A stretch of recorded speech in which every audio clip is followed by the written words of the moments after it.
Bom dia, boa tarde, boa noite, boa madrugada, queridos irmãos, queridas irmãs. Que bom poder estarmos aqui novamente e para podermos estudar mais um pouco, né, da palavra do Senhor. E hoje vamos estar estudando a lição de número 16, portanto, a penúltima lição segundo o Evangelho de João. E o título da nossa lição de hoje é O Cálice e a Crucificação. Nossa lição de hoje está baseada nos capítulos 18 e 19 do Evangelho segundo João. Antes disso, vamos orar, vamos falar com Deus. Senhor Deus e Pai, nós estamos na Tua presença e te somos gratos, porque o Senhor tem falado conosco, ó Deus, através da Tua palavra santa. Essa palavra, ó Deus, que a cada dia, quando nós abrimos, quando nós buscamos, ela se revela a nós, e essa é a palavra da verdade. E essa é a palavra que transforma vidas. Essa é a palavra que traz vida. Essa é a palavra que cura, a palavra que liberta, a palavra que salva. E nós te agradecemos por isso. Mais uma vez, Senhor, quero te pedir que não seja eu, mas seja o Teu Espírito Santo a nos conduzir, a mim e aos meus irmãos, nesse estudo, para que possamos, ó Deus, mais uma vez ouvir a Tua voz a nos falar diretamente ao nosso coração. Nós te agradecemos e te rogamos por tudo, em nome de Jesus. Amém. Bom, como disse, então, nós vamos estar estudando a lição de número 16, baseado nos capítulos 18 e 19 do Evangelho de João. Bom, esse texto que nós vamos estudar hoje, ele é um texto assim bastante conhecido, né, por todos nós cristãos e até por aqueles que não se declaram, né, cristãos. A vida de Jesus, na verdade, ela já foi representada muitas vezes e em muitos filmes e até peças, né, de teatro. Não só no teatro, mas até nas igrejas, né, é comum nós vermos representações a respeito da vida de Jesus. Às vezes, na época do Natal, em decorrência do Natal, a gente encenar e ver muito falar sobre o seu nascimento. E na época da Páscoa, geralmente, a gente ouve muito falar a respeito desses últimos momentos, né, da vida terrena de Jesus. E eu acho, isso é uma opinião minha, de que essa parte que nós vamos estudar hoje, e esses últimos capítulos, né, do 18 até o 22, na verdade, de João, na minha opinião, assim, traz relatos muito tristes, né, para nós, porque ver a prisão, o sofrimento de Jesus, a incredulidade daqueles que estão ali ao seu redor, o escárnio, isso tudo dói muito, né, na gente. É muito ruim, realmente, é muito triste ver tudo isso, e ler sobre isso, e estudar sobre isso também. Mas, ao mesmo tempo, é uma alegria, né? Parece até um contraste, né? Na verdade a gente sentir uma alegria porque, afinal de contas, nós estamos vendo o que Jesus foi capaz de sofrer por todos nós. Bom, vamos lá. Vamos ao nosso texto, e aí a gente vai vendo o texto, e aí a gente vai conversando aqui um pouquinho sobre isso, não é?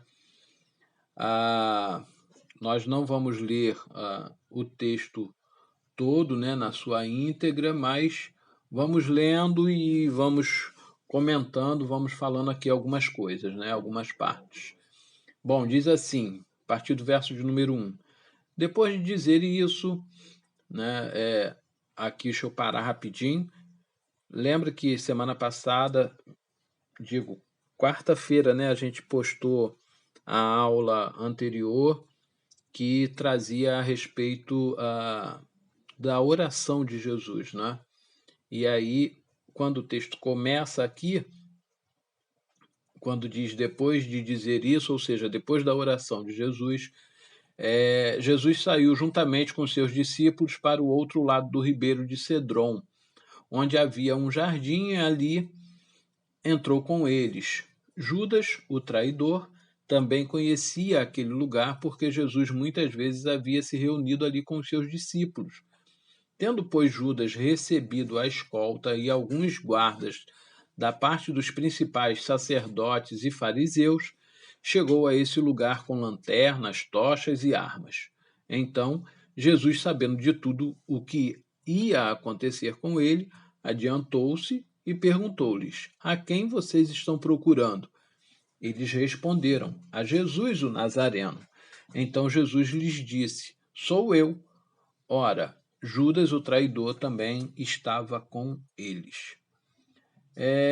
Jesus sabia que a sua hora havia chegado. A agenda de Deus estava sendo cumprida. Aquilo que estava acontecendo não estava acontecendo porque os homens queriam que acontecesse assim, porque os homens achavam que tinha que ser assim. Aquilo já tinha sido tudo determinado pelo próprio Deus. E embora os seus discípulos, né, os discípulos de Jesus, estivessem com ele todo o tempo, eles ainda não haviam entendido que Jesus estava cumprindo o que estava escrito, que o Senhor estava apenas obedecendo ao Pai. Jesus poderia ter se retirado para um lugar onde não poderia ser encontrado, poderia evitar a traição de Judas, Jesus poderia ter colocado um exército de anjos para protegê-lo, mas Jesus vai para um lugar aonde ele pode ser achado, e quando Judas e os guardas do Sinédrio chegam, Jesus se antecipa e pergunta o que eles procuram. Obviamente que Jesus sabia, não é? E diante da resposta deles, né, para fazer sentido aqui, Jesus diz assim: sou eu a quem vocês estão procurando. E quantas vezes, né, nós não obedecemos, né, e preferimos fazer a nossa vontade. A gente não faz como Jesus, né, que preferiu obedecer à voz do Pai e aquilo que o Pai havia dito, e ele então faz não a sua vontade, mas a vontade do Pai. E aí, muitas vezes nós fazemos diferente, né? Ainda também existem aquelas vezes em que temos dificuldade de entender os propósitos de Deus para a nossa vida. Se Deus está conosco, como estava com Jesus, não precisamos fugir ou usar a nossa própria força para vencermos os inimigos. Jesus não faz nada disso, ele não foge e nem tampouco usa a força que ele tinha ou o poder que ele tinha para vencer os seus inimigos ali naquele momento. Seguindo o texto, nós temos o seguinte, e aí eu quero até dizer a você aqui que, por esse texto ser um texto muito conhecido, nós não vamos ler tudo, mas vamos procurar trazer as aplicações, na verdade, que esse texto pode trazer para nós, não é? Os ensinamentos que esse texto pode nos trazer. Diz assim, a partir do verso 6, quando Jesus lhes disse, sou eu, recuaram e caíram por terra. Jesus de novo lhes perguntou, a quem vocês estão procurando? Responderam, a Jesus o Nazareno. Então Jesus disse: já lhes falei que sou eu. Se é a mim que vocês estão procurando, deixem que estes vão embora. Ele disse isso para se cumprir a palavra que já havia sido dito anteriormente: não perdi nenhum dos que me deste. Como já falei, a agenda de Deus está se cumprindo. Jesus aqui, ele não é capturado, né? Como a gente trazendo para a figura do sacrifício, por exemplo, né? As ovelhas ou aquele animal que iria ser sacrificado, ele era capturado e preso e levado então para o sacrifício. E aqui é o contrário. Jesus é o cordeiro. Ele é o sacrifício, não é? Ele é aquele que vai ser sacrificado. Mas ele é quem se apresenta para o sacrifício. Ele se oferece, né? Ele se expõe.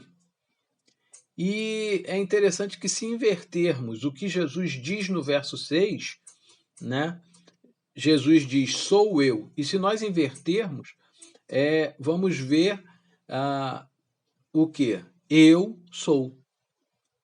A inversão traz para nós o que? Eu sou. Então, o eu sou se apresentando. Lembra que lá no Antigo Testamento, quando Moisés foi chamado por Deus para poder libertar o povo do Egito, e ele disse, mas o que eu vou dizer àqueles? Como é que eu vou me apresentar? Em nome de quem que eu estou indo?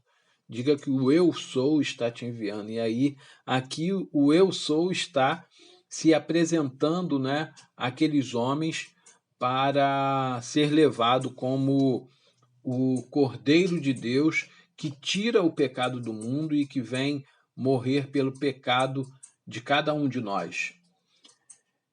E aí eu queria trazer aqui uma reflexão para nós. Se eu e você declaramos como cristãos, cristão significa pequenos cristos, né?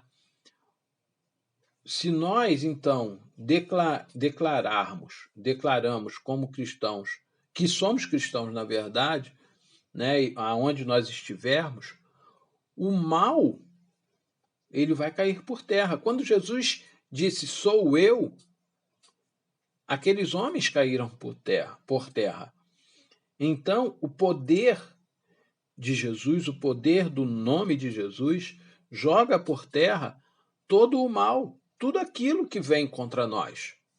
Mas a Escritura precisava ser cumprida. E Jesus ainda faz uma coisa muito interessante aqui.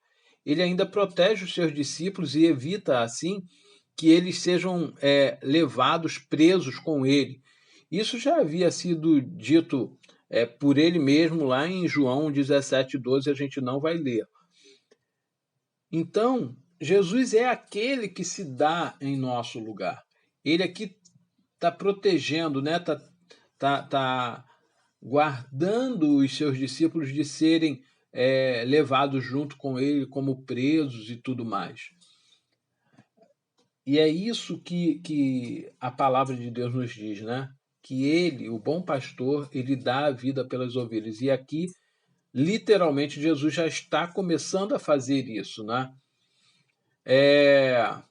Mas antes da gente seguir, vamos ver um pouquinho aqui sobre algumas coisas que a gente vai encontrar, algumas palavras, algumas citações, personagens que a gente vai ver aqui no texto de João, para a gente poder se inteirar um pouco mais desse texto.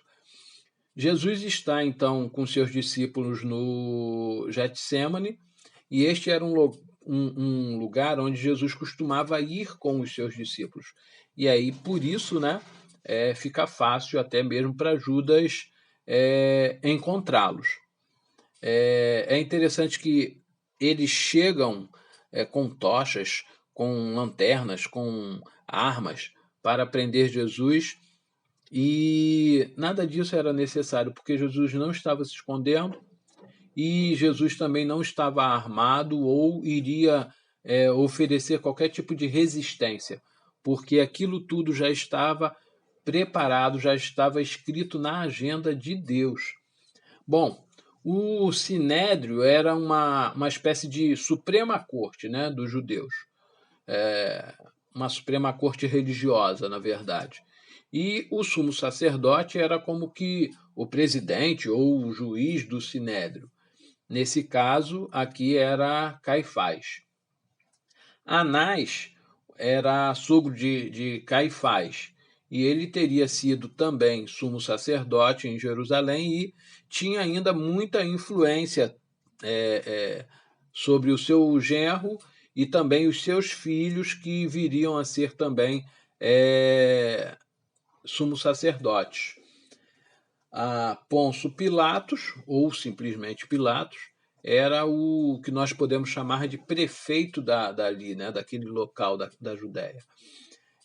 Além do texto de João, encontramos relatos sobre a prisão, a condenação, a crucificação, a morte e a ressurreição de Jesus nos evangelhos de Mateus, de Marcos e de Lucas. Cada um, né, da sua forma, com os seus detalhes, vão trazer para nós aí bastante informações, não é, a respeito desses últimos momentos, não é, de Jesus. Não é? Vai trazer para a gente aí muitas informações também sobre isso. Bom, dito tudo isso, gente, vamos então aqui voltar ao nosso texto de João propriamente dito. Verso 10. Então Simão Pedro puxou da espada que trazia e feriu o servo do sumo sacerdote, cortando-lhe a orelha direita. E o nome do servo era Malco. Mas Jesus disse a Pedro: guarde a espada na bainha, por acaso não beberei o cálice que meu pai me deu? Assim, a escolta, o comandante e os guardas dos judeus prenderam Jesus e o amarraram. Então o levaram primeiramente a Anás, sogro de Caifás, sumo sacerdote naquele ano. Ora, Caifás era quem havia declarado aos judeus ser conveniente morrer um homem pelo povo. Bom, Pedro aqui ele toma a iniciativa, vamos dizer assim, humana, né, de defender Jesus, cortando então a orelha de um dos guardas, e por isso ele é repreendido pelo mestre. Nós vamos ver em um dos textos dos outros evangelistas de que Jesus repõe a orelha do soldado no lugar também. Jesus, depois disso, então, é preso, amarrado e levado às autoridades judaicas. Aqui a gente consegue ver que muitas vezes, assim como Pedro, nós também usamos as armas erradas para tentar defender Jesus e os seus ensinamentos. A Bíblia vai nos declarar em Efésios 6,12 de que a nossa luta ela não é nem contra a carne ou contra o sangue, como talvez Pedro pudesse estar pensando, não é? A nossa luta não é contra isso. A nossa luta é uma luta espiritual. E por isso essas armas que nós temos materiais não servem para nada. Não conseguem vencer o mal. Jesus precisava viver e passar por tudo aquilo. Fazia parte do cálice que o Pai o havia dado. O verso 14, por exemplo, nos remete ao texto de João, capítulo 11, de 49 a 56, onde Caifás declara que é melhor que morra um só pelo povo. Ele, Caifás, não sabia, né? Mas foi para isso que Jesus foi enviado pelo Pai, para se dar em favor de toda a humanidade. E aí, quando Caifás fala isso, ainda que sem saber, ele está fazendo uma declaração ou uma concordância com relação àquilo que era realmente o plano de Deus para a humanidade. Vamos lá, vamos seguir. Verso 15 em diante. Simão Pedro e outros discípulos seguiam Jesus. Esse discípulo era conhecido do sumo sacerdote, por isso conseguiu entrar no pátio na casa deste com Jesus. Pedro, porém, ficou de fora junto à porta. O outro discípulo, aqui não é citado, mas a gente entende de que era João, que era conhecido do sumo sacerdote, saiu, falou com a encarregada da porta e levou Pedro para dentro. Então, a empregada encarregada da porta perguntou a Pedro: Você também não é um dos discípulos desse homem?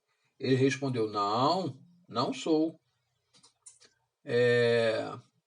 Os servos e os guardas estavam ali, tendo acendido uma fogueira por causa do frio, e se aqueciam. Pedro estava no meio deles, aquecendo-se também. Então o sumo sacerdote interrogou Jesus a respeito dos seus discípulos e da sua doutrina. Jesus lhe respondeu: Eu tenho falado francamente ao mundo.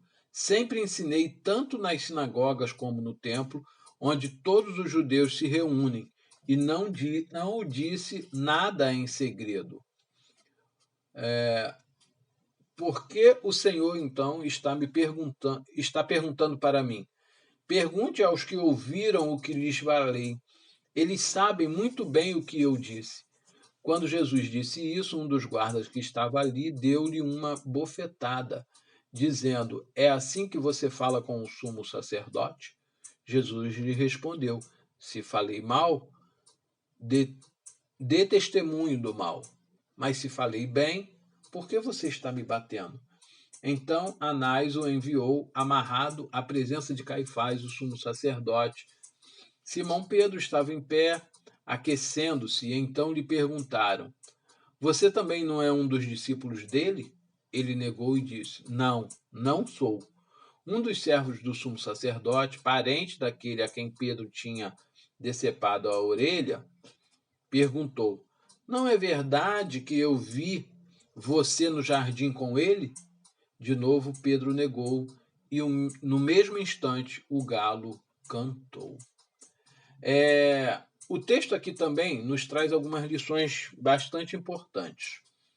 Jesus é onisciente, ou seja, ele sabe de todas as coisas.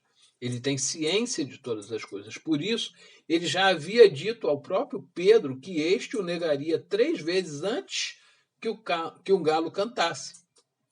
De Jesus, nós não conseguimos esconder nada. Ele sabe, ele vê tudo.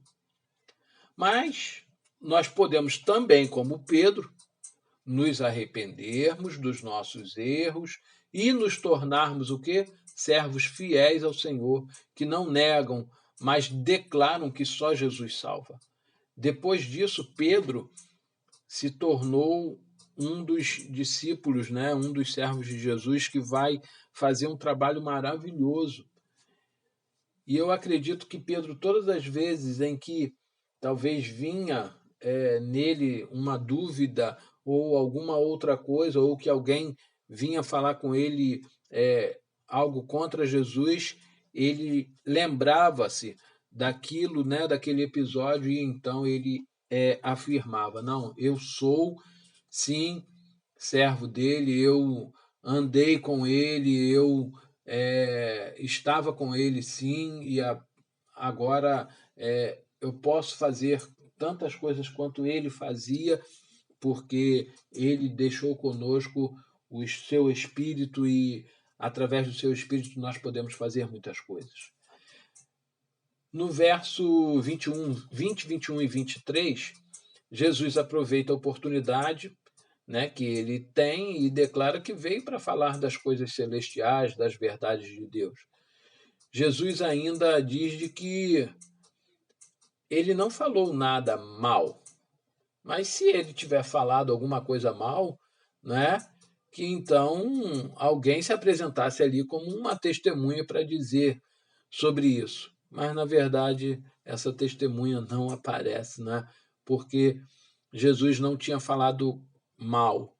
Pelo contrário, tudo que Jesus falava era a verdade, eram coisas do bem.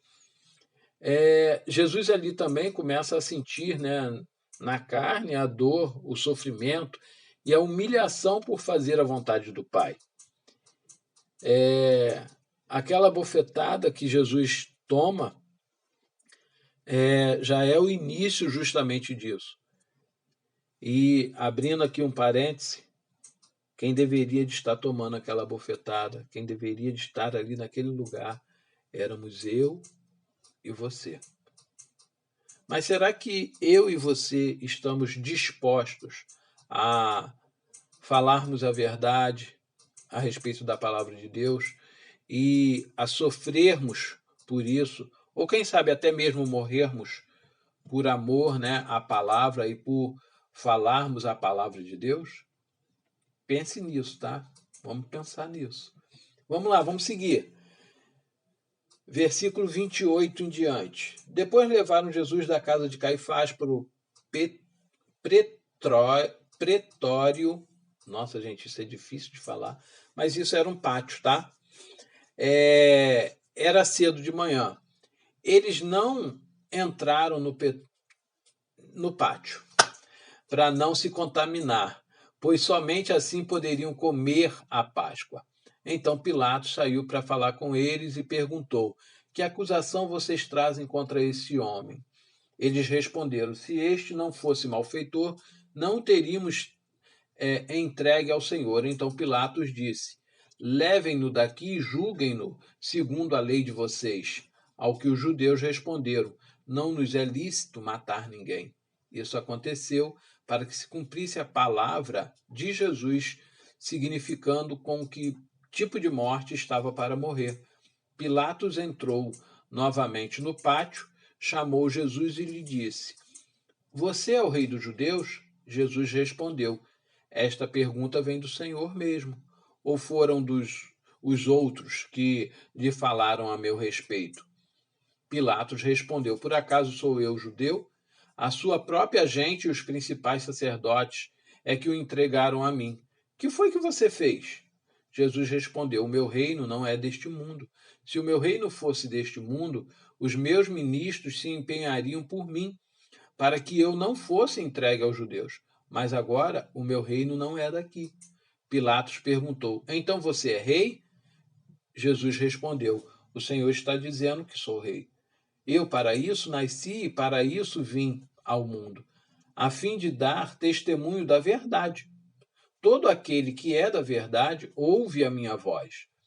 Pilatos perguntou: o que é a verdade? Depois de dizer isso, Pilatos voltou aos judeus e lhes disse: eu não acho nele crime algum. Mas é costume entre vocês que eu solte alguém por ocasião da Páscoa. Vocês querem que eu lhes solte o rei dos judeus? Então todos gritaram novamente: não este, mas Barrabás. Ora, Barrabás era salteador. Jesus é levado então à presença de Caifás, né? Ele estava na presença de Anás, agora que era o sogro de Caifás, agora está na presença de Caifás. Isso não era uma coisa muito comum também, não. E aí Caifás é o representante, vamos dizer assim, dos judeus. Deixa eu voltar aqui, gente. Jesus, então, ele é levado da presença de Caifás, agora ele está na presença de Pilatos, que era, na verdade, o representante dos romanos, né? Caifás era o representante dos judeus e o Pilatos era o representante dos romanos, né? E agora, então, Jesus é levado à presença de Pilatos para ser interrogado novamente. Mas Pilatos, na verdade, não está interessado em julgar alguém por crime religioso, até porque ele não era judeu. Isso, na verdade, era uma atribuição do Sinédrio, né? E os romanos haviam revogado antes de Jesus o direito do Sinédrio de condenar alguém à morte, né? Eles haviam revogado isso. Então, por isso, os judeus dizem de que não lhes é lícito matar alguém, né? Eles não tinham autoridade ou autonomia para isso. Por isso, então, Pilatos, ainda que a contragosto, começa agora a interrogar Jesus. E ele então pergunta: Você é o rei dos judeus? E pergunta também: O que é que você fez? As respostas de Jesus são respostas espirituais. Ele diz: O meu reino não é deste mundo, e eu apenas dou testemunho da verdade. Pilatos então pergunta a Jesus, olha que pergunta que ele faz: O que é a verdade? Mas sequer espera a resposta. Talvez por medo, né, de ser atingido pela verdade que cura, que liberta, que transforma e que estava ali na sua frente. Pilatos, segundo as leis romanas, não tinha do que acusar Jesus. Por isso ele afirma: Não acho nele crime algum. Não acho nele crime algum. Esse é um momento que a gente vê que quase que estão querendo forçar uma barra para condenarem Jesus. Mas, voltando, não é, ao que a gente já falou aqui, a gente vai repetir isso muitas vezes,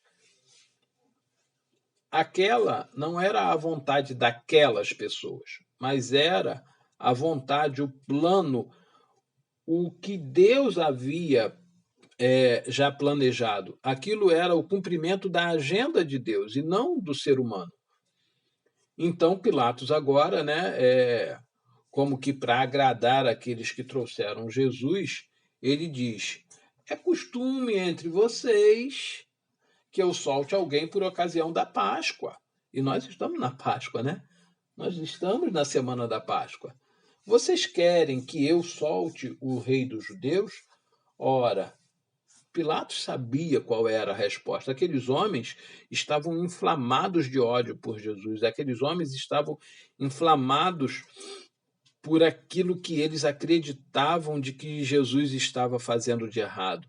E por isso, então, essa pergunta de Pilatos, na verdade, é meio que para poder dizer assim: ó, não sou eu, não, hein? São vocês que estão fazendo. E aí, como a gente tem esse costume, né? De soltar alguém, é como se fosse um brinde, né? Então, quem é que vocês querem que eu solte? O rei dos judeus? Ou seja, o rei de vocês? E ali, ao que todos, então, respondem, né? A ele: Não, solte a Barrabás. E Barrabás, na verdade, significa, o nome Barrabás significa filho do pai.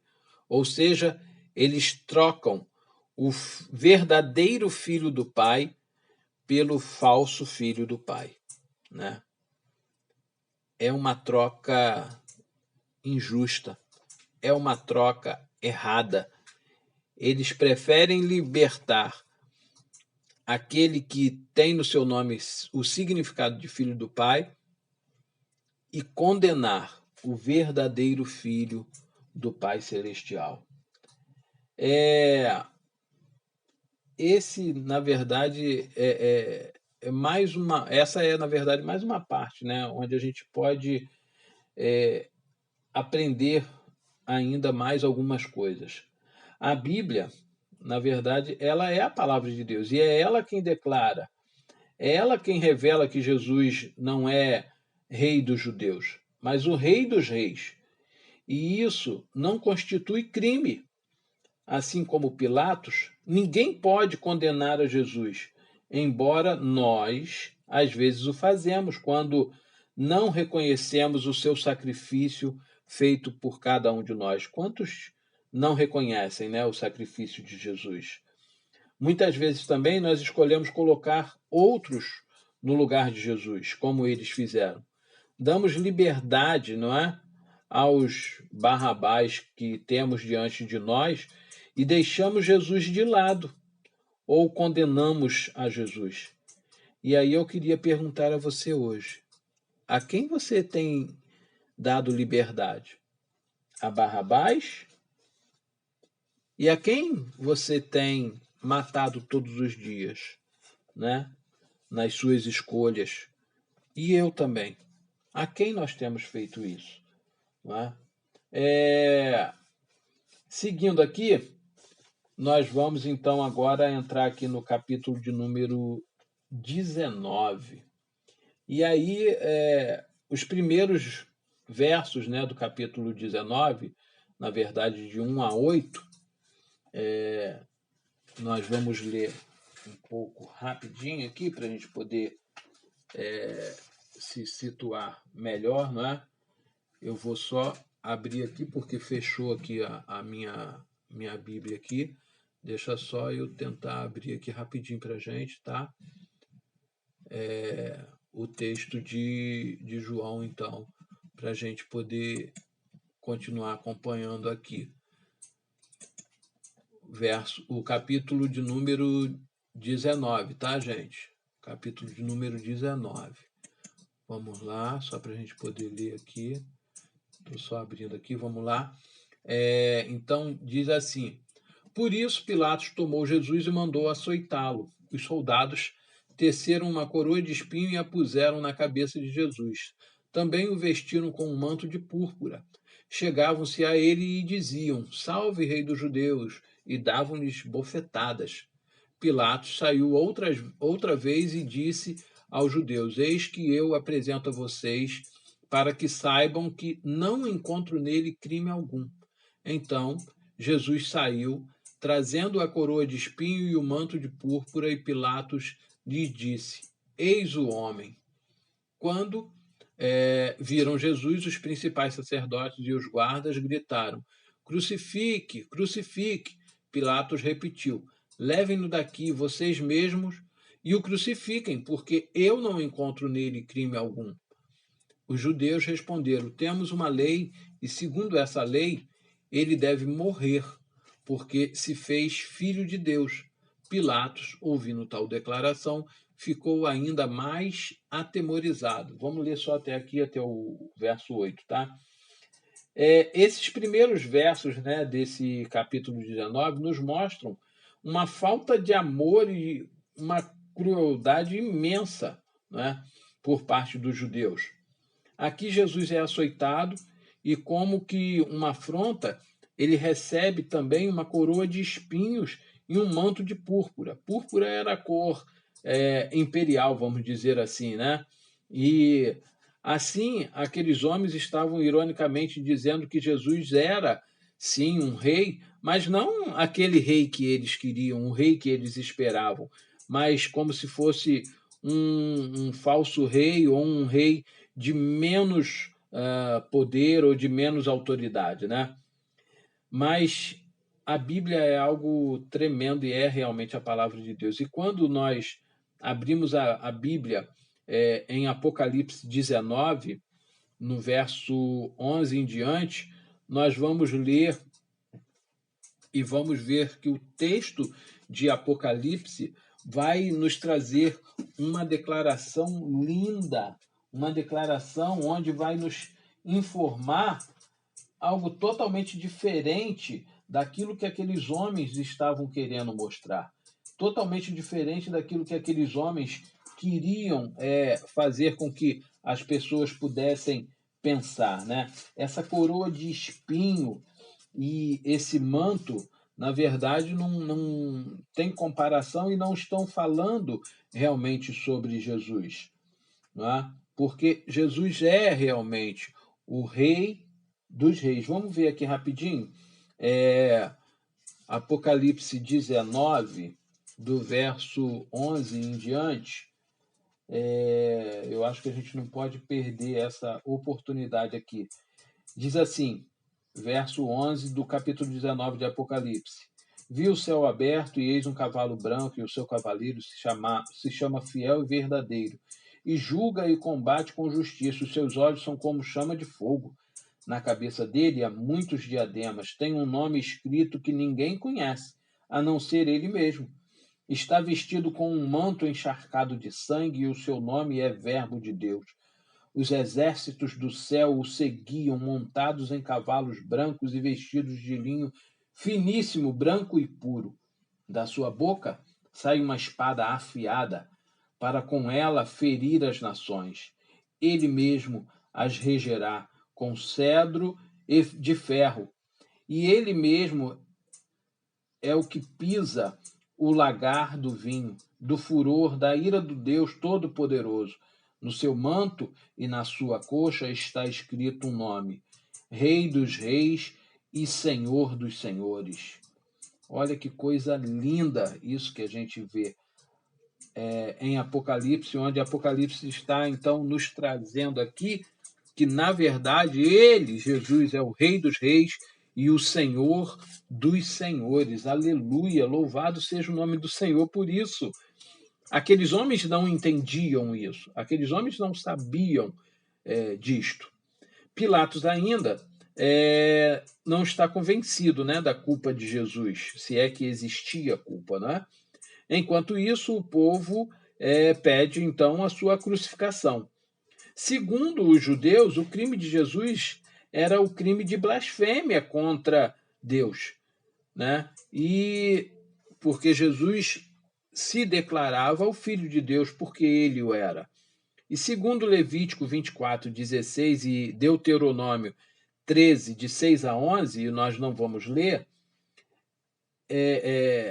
que traz, né, na verdade, essa lei, né, da blasfêmia. E é interessante, né, dizer que a condenação citada lá em Levítico para o crime de blasfêmia era o apedrejamento. Mas parece que aqui, não aqueles homens não estão preocupados em seguir a lei exatamente, né? Porque o que eles querem dar a Jesus é a morte por crucificação e não por apedrejamento. A condenação à morte de cruz, na verdade, ela era dada para os outros crimes diferentes do crime o qual Jesus estava sendo acusado. E Pilatos também sabia disso. O texto nos mostra uma espécie assim de batalha, né? De um lado temos Pilatos e do outro os judeus que acusam Jesus. E aqui parece que existe uma resistência de Pilatos, né? Ele não quer ser responsável por aquela condenação. Mas nem Pilatos e nem os judeus seriam capazes de mudar aquilo que já estava dito, aquilo que estava escrito por Deus, aquilo que estava determinado por Deus. Jesus havia de morrer pelos pecados de todos nós. Jesus iria morrer pelos pecados da humanidade. Observamos, então, na sequência, o texto aqui, seguindo o texto, e aí, a partir do verso de número 12, vamos ler aqui rapidinho, gente. É complicado, às vezes, né, para a gente, porque o texto é muito longo, mas mesmo assim a gente precisa de. Não tem como a gente ficar passando por cima dos textos, né? Não tem como a gente, por mais que a gente queira dar aula seguindo aqui mais ou menos um tempo razoável, fica bem complicado. Mas vamos seguir, vamos lá, vamos em frente. Verso 12 em diante. A partir desse momento, Pilatos queria soltá-lo, mas os judeus gritavam: se você soltar este homem, não é amigo de César. Todo aquele que se faz rei é contra César. Quando Pilatos, então, ouviu essas palavras, trouxe Jesus para fora, sentou-se no tribunal, no lugar chamado Pavimento, em hebraico Gábata, e era a preparação da Páscoa, por volta do meio-dia. E Pilatos disse aos judeus: eis aqui o rei de vocês. Eles, porém, clamavam: fora, fora, crucifique-o. Então Pilatos perguntou: devo crucificar o rei de vocês? Os principais sacerdotes responderam: não temos rei senão César. Então Pilatos entregou Jesus para ser crucificado e eles o levaram. Nós lemos aqui de que quando eles levaram Jesus para Pilatos, era de manhã, né? O dia era de manhã cedo, bem cedo ainda. E agora já era meio-dia, já estava na metade do dia e Pilatos ainda não tinha sido convencido, né, de que Jesus fosse culpado, né? Ele não consegue isso ainda. Pilatos, então, na verdade, ele não sentencia, né, Jesus. Ele não diz, olha, Jesus, você é culpado disso, disso, disso, disso, disso, disso, e por isso eu, então, estou condenando você à morte de cruz. Ele não diz isso. Ele simplesmente diz, bom, diante do que vocês estão falando, levem ele e o crucifiquem. Ou seja, ele tira a responsabilidade de si mesmo.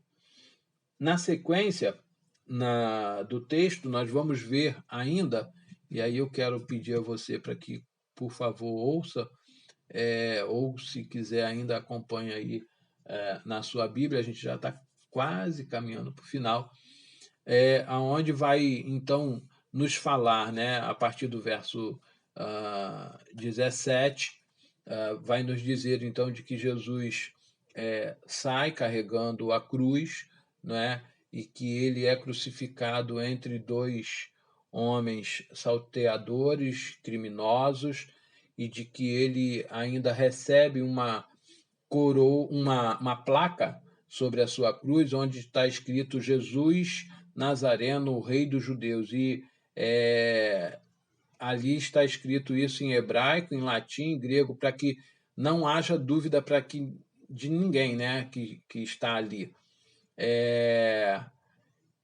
E aí os soldados ainda, quando crucificam a Jesus, pegam as suas vestes e dividem, né, em partes, e cada um fica com uma parte, pegam ainda a túnica de Jesus, mas a túnica eles não repartem, né, na verdade lançam sorte sobre a túnica de Jesus. E é interessante quando a gente vê isso, que vai nos trazer aqui a informação de que, na verdade, a palavra de Deus, mais uma vez, está sendo cumprida, né? A gente vai encontrar essa informação no livro de Salmos, capítulo 22, verso 18.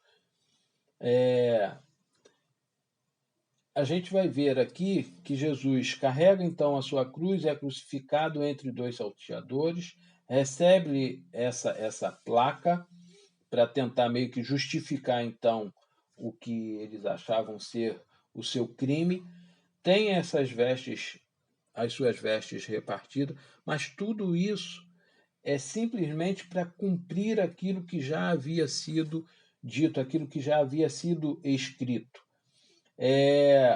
O texto vai continuar e vai nos dizer que ali também estavam a mãe de Jesus, Maria Madalena e o discípulo amado de Jesus, ou seja, João. O Senhor Jesus, ele não merecia nada daquilo. Aquele lugar, aquela cruz, era minha e sua. Aquela coroa de espinhos também era nossa. Os insultos, as agressões que Jesus sofre também eram para mim e para você. Isso também já havia sido registrado, né? Esse sofrimento, tudo isso que Jesus vai passar, também já havia sido registrado, né? Mostrando que a palavra de Deus tão somente está se cumprindo. Isso já a gente consegue ler lá em Isaías 53, onde diz assim: certamente ele tomou sobre si as nossas enfermidades e as nossas dores levou sobre si. E nós o considerávamos como aflito, ferido de Deus e oprimido. Mas ele foi transpassado por causa das nossas transgressões e esmagado por causa das nossas iniquidades. O castigo que nos traz a paz estava sobre ele, e pelas suas feridas fomos sarados.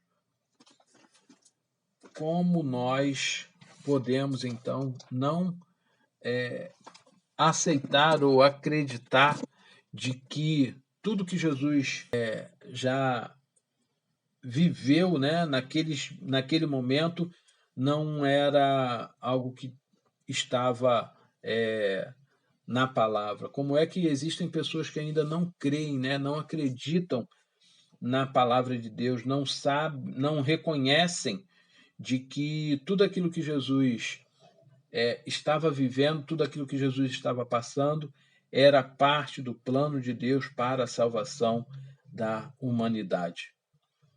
Ainda seguindo aqui o texto, para que não haja sequer sombra de dúvidas, né, e que tudo está se cumprindo, Salmos 69, 21 vai nos dizer de que Jesus tem sede e de que no lugar de água ele recebe vinagre. O texto de Salmo, escrito há muitos anos antes, vai nos afirmar isso também, assim como os outros textos que nós já citamos aqui, que vão nos relatar sobre tudo isso que agora estava tão somente se cumprindo. Por isso, não era a vontade de Caifás, de Pilatos, do sumo sacerdote, daqueles homens que estavam ali ao redor de Jesus, que estava sendo feita, mas era a vontade de Deus, era o plano de Deus que estava se cumprindo. Era isso que estava acontecendo. Jesus recebe vinagre no lugar de água. Jesus depois ainda tem o seu lado furado, não é? De onde sai água e sangue. Isso está lá no verso 34. E aqueles homens, então, podem ver de que Jesus, além de ser 100% Deus, era também 100% homem. Jesus, ele vai sofrer todas essas coisas e a palavra de Deus vai somente se cumprindo, né? Só se cumprindo. Só se cumprindo. A morte de cruz, na verdade, era uma morte que muitas vezes levava dias, né? Porque o corpo agora, então, já sem forças ou qualquer tipo de resistência, cedia e a morte, então, acontecia. Mas com Jesus não foi assim, porque Jesus não estava, na verdade, sendo atingido pela morte, ele estava se entregando, né? Ele estava dando a sua vida como sacrifício pelos nossos pecados. Não bastasse, então, tudo que Jesus já havia sido sofrido, né? Eu já falei que ele, então, recebe essa lança, mas é interessante de que o texto ainda vai nos dizer de que os soldados pegam os corpos, né, ali, na verdade, quebram os ossos dos outros dois homens que ainda não estavam mortos, mas o de Jesus, os ossos de Jesus, eles não tocam, eles não quebram, porque eles notam que Jesus já morreu, então quebrar os ossos, na verdade, era meio que um modo também de acelerar um pouco a morte, né, daquela pessoa que havia sido crucificada. E aí, mais uma vez, a palavra de Deus se cumpre, dizendo de que nenhum dos seus ossos fora quebrado. E isso é algo assim tremendo, né, irmãos? É algo maravilhoso, porque em todo o tempo a palavra de Deus se cumpre. E, abrindo um parêntese aqui, aquilo que Deus prometeu, aquilo que Deus disse na sua palavra e que talvez ainda você não tenha visto se cumprir, creia que vai ser cumprido. Nós não podemos e não devemos ter dúvida em momento nenhum de que tudo que a palavra de Deus nos traz vai se cumprir. Vai se cumprir. Bom, seguindo aqui o texto, a gente vai ver, então, e eu não estou lendo mais por conta do tempo, vamos ver de que Jesus é sepultado, não é? José de Arimateia pede o corpo de Jesus, existe uma sepultura ou um túmulo, né? Novo, e então Nicodemos chega nesse momento, traz preparos, né? Aromas, né? Como se fossem perfumes, né? Óleos aromáticos, na verdade, para poder usar no corpo, envolvem o corpo de Jesus em lençóis e então colocam Jesus nesse sepulcro, nesse túmulo, não é? Os túmulos da época eram parecidos com os túmulos de Lázaro, né? Parecia uma espécie de caverna e ali na frente tinha uma pedra que lacrava, né, que fechava aquele local, aquele túmulo. E aí tudo isso é, que está registrado aqui, né, é tão somente para que nós possamos reconhecer e aceitar de que Jesus é o Filho de Deus encarnado, que deu a sua vida pela remissão dos nossos pecados. Jesus sofreu tudo isso. E aqui a gente está falando e a gente não consegue mensurar, né? A gente não consegue entender, ver realmente o que foi o sofrimento de Jesus. Né? A gente não consegue ver porque não foi tão simples assim. Não é?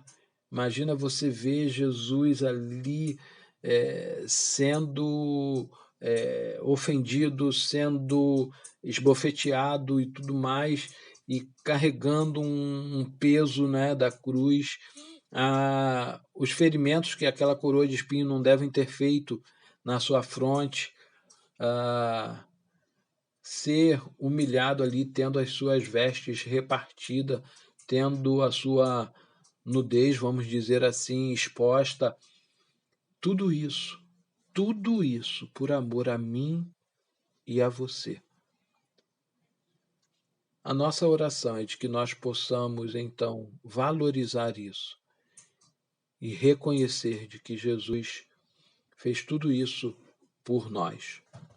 Precisamos, além de reconhecermos, levarmos esse testemunho também a outros que ainda não aceitaram a Jesus.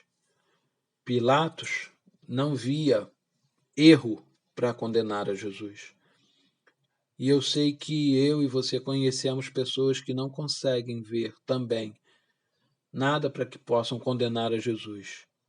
Mas precisamos levar a esses algo que possa fazer com que eles aceitem e recebam a Jesus como único e suficiente Salvador.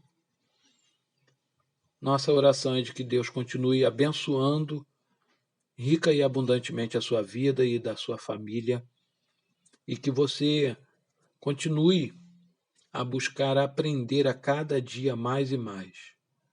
Não só você, todos nós, né? Continuemos a buscar a cada dia aprendermos mais e mais a respeito da palavra do Senhor, e que Ele nos abençoe. Até a nossa próxima aula, o nosso próximo encontro. Um grande abraço em todos. Deus a todos abençoe.